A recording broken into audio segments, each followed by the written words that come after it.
I am Dr. Raymond Connel. I'm a Ghanaian and I'm an international medical graduate.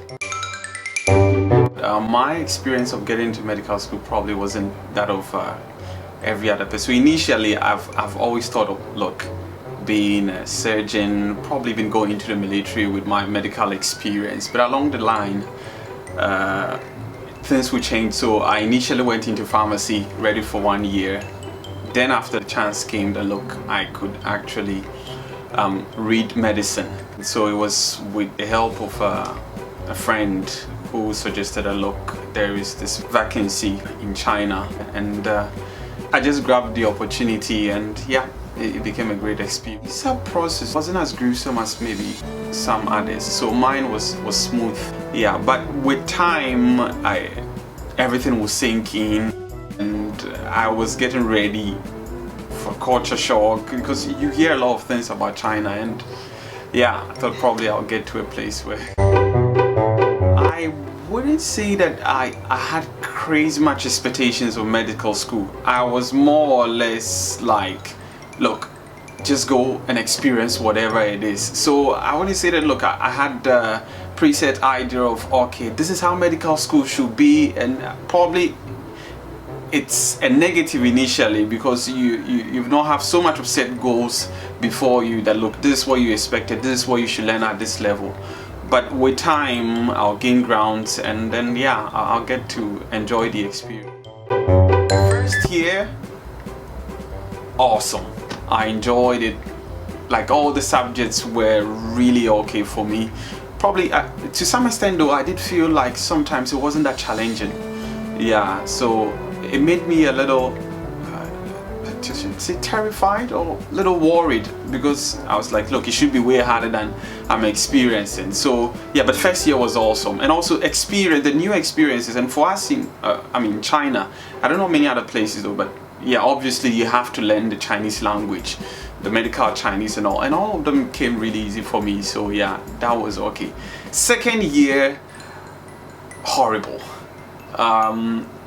But most importantly, because I think there are two crossroads that I've got to. So that was my first crossroad, and it was much more of, am I really certain that this is what I want to do for the rest of my life? Why? Because the subjects were coming in thick and thin. So second year, pathology, microbiology, like all the other subjects you can think of, and all of them, epidemiology and code, they were all coming in thick and thin. So like it really, I was really overwhelmed, I must say. So yeah, it wasn't as great. Third year was equally like great. I loved it. I'd gained grounds, and you are getting into the clinical years. So look, I love third year. Fourth year, you get into the clinical years, and you're wondering, what am I doing here? So I will use the word drowning. It was just like, you are in water you've not swum before, and you're wondering what you are doing there. Fifth, I think I was floating. I'd probably gained some balance, know how to maneuver here and then, and some books that had been recommended to me by some seniors were really they really came in handy. They were really very useful. So that was it. Sixth, thoroughly enjoyable. I loved it. I loved it here. The biggest challenge for most international students was the Chinese, because not like the local Chinese students, you have to ensure that, look, your Chinese first is good, and also have the medical Chinese knowledge, and obviously your medical knowledge should already be good, so that yeah, you'll be able to translate whatever that you were thinking in English to Chinese. So that was the biggest challenge for most. But lucky for me, it wasn't so much of a challenge.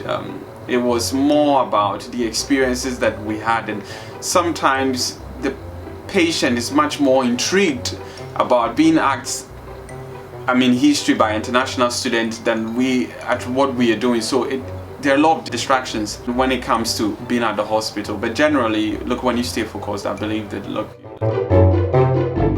academics wise, I just did feel that we were not being pushed as much as the Chinese students were. When I see the Chinese student and how they are pushed, international student was more or less like a laissez-faire kind of, if you want to come, come. If you don't come, well, there's nothing else that they would ever do, so they would write you up or whatever it is. So that was one of the challenges. So you need this inner yearning that yourself, you know, that look, this is what I want to do. Okay, this inspiration, this motivation, this personal motivation from within, because that is the situation here in China.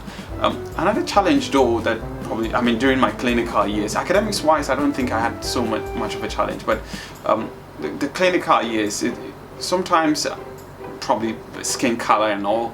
I remember one time you'd gone into putting IV lines, and patient asked me where I'm from, and I told him that look, I'm from Ghana, and in Chinese, Ghana is almost close to Canada, and he says, are you from Canada? I said, no, I'm from Ghana, West Africa.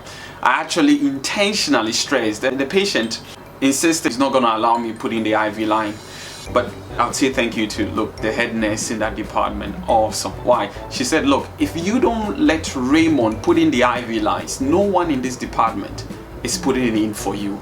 And yeah, guess what? The voice in my head was like, yeah, yes, that is it. But it was a great experience, and I did put it in, no problem whatsoever. But that is the experience that sometimes I did feel that I have to put in twice as much the effort that probably some others had to put in just to have half of what they had. And yes, sometimes it gets to you. So mental strength really is one of the biggest thing as an African black when you're here. The most important thing I always advise myself, look, I have to put my emotional part away and then learn as much as I could.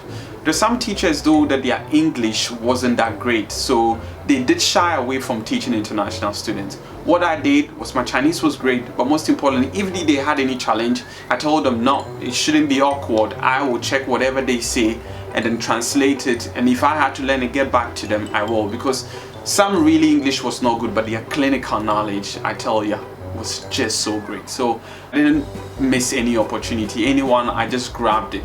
Yeah, probably another thing is I was a little terrified though when it comes to all my first procedures that I had to do on patient, but I think it is normal for most medical students, so I did postpone them a little. But when I started going, like doing procedures on patient, it became a norm. So I believe the look, yeah, you shouldn't be so much terrified. It's almost like normal for everyone.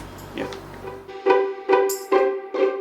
everyone else is expecting the other party, whichever language it is, apart from English, to learn English.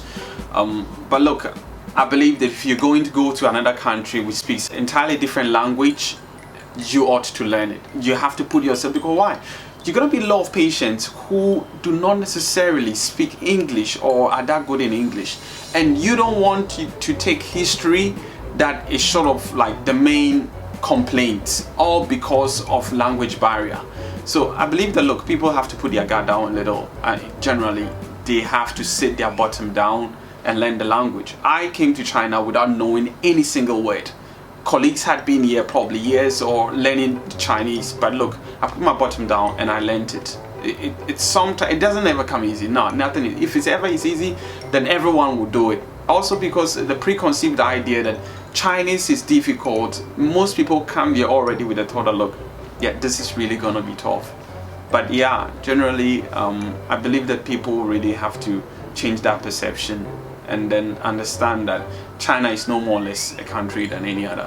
You have to learn the language, and then that will help your clinic. Anatomy was one, probably maybe because of the process I did. Look, I wanted to be a surgeon. Anatomy came really easy to me, and I loved it. And then generally surgery, but I got to love internal medicine with time. It's not like many others. I had to more or less gradually gravitate towards internal medicine. So with time as well, yeah, internal medicine will be something that, but obviously I think it's the basis of it. So medical student, no option. But yeah, it took time for me to really come to know. I would per se dislike, I would say it was challenging initially because of what I had of it and my approach to it. So my attitude towards it, and that was biochemistry.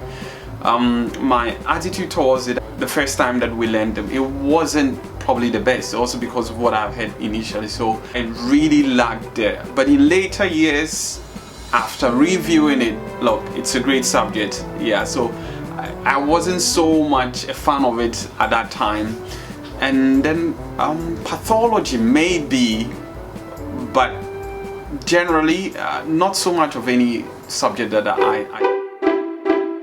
It's anatomy, case-based clinical review. Yes, it has several authors. The USMLA Step 2 CK book, yeah, I really liked it too.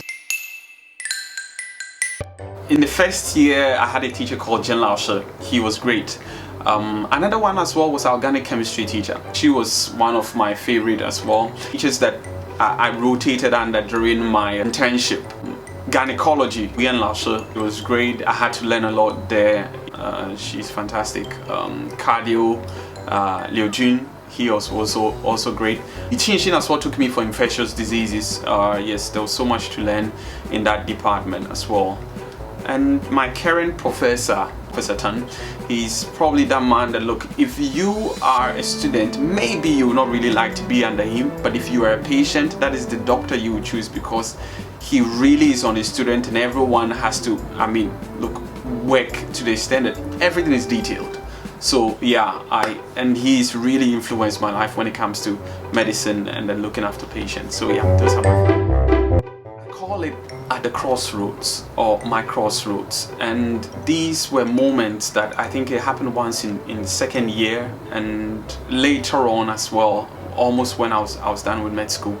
In as much as things were smooth and I was doing well, there was more or less an inner yearning to do something else, probably because it would fetch me money much earlier and that I don't have to go through the trouble of cramming and learning and the stress that you have to deal with in medicine. So these, I would not necessarily call it a lowest moment, but they were the crossroads, moments that I feel I had to probably, I put my books away and I'll be so much focused on what path do I take, because it's quite gruesome when it comes to medicine and the learning curve is much longer, and because of that it put me at a point that I had to make a decision. But obviously being here it means that yeah, I'm in for 2018 July 4th, if I could remember it clearly, 3rd or 4th anyways. But oh, it was awesome. I loved it.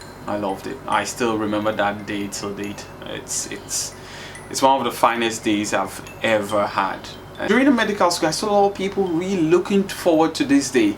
I never really felt like, look, it was gonna be that great, but when that day came, I took it in. Like it was enjoyable. Yeah, family, friends. It was great. So one of the finest days actually, and as well being amongst the top students, it was just it was great. I've been reading surgery, orthopedics, and unfortunately the system here in China, it's entirely different from outside. So other countries, orthopedics, especially spine surgery, is part of neurosurgery. In China here, spine surgery is part of orthopedics, unlike outside, we're taking other orthopedic departments like hands, foot, joint, sports medicine as well. So these generally form the orthopedic department. So I have research work to submit necessary for my graduation, so we have already published one. There are some also on the way, but also obviously looking up to my next step. And yeah, preparations have been made towards that. It's my pleasure to be here, and I hope that my experiences help people who are coming up who really want to know what an international medical graduate goes through and what they can look forward to. Thank you.